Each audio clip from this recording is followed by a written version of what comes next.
अजरा साहिबा, क्या ये आपका नया बॉयफ्रेंड है? My only love. अजरा मेरी जिंदगी है। I love her so much. जरा ये देखिए तो, ये तो मैते है ना? जी वो ही है। फाइनली हम इकट्ठे हो ही गए, मगर कितनी मुश्किलात के बाद। अब हमें कोई भी जुदा नहीं कर सकता। उरूज से भी बात हुई मेरी। वो लोग असलान से रिश्ता नहीं करना चाहते ना?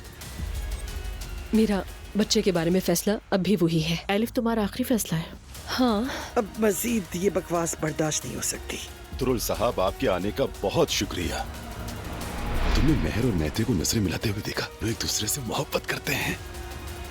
मेहर, मैं तुमसे एक बात कहने वाला हूँ, मगर फिलहाल ये बात हमारे दरमियान रहेगी, ठीक है? ठीक है। मैते तुमसे मोहब्बत करता है। क्या? आज डॉक्टर के पास गया था। तुम ठीक रहो, काफी है।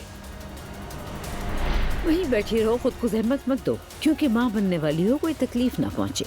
आप यहाँ क्यों आई हैं? अपनी अम्मी की बात मानो और इस तमाशे को खत्म करो फौरन से। इसी वक्त दफा हो जाओ। मरियम अम्मी, आप ये क्या कह रही हैं? और तुम भी खबरदार हो जाओ रोहान, मेरी बेटी तुम्हारी देखभाल नहीं करेगी, क्योंकि अब मैं तुम्हें पैसे देती हूँ।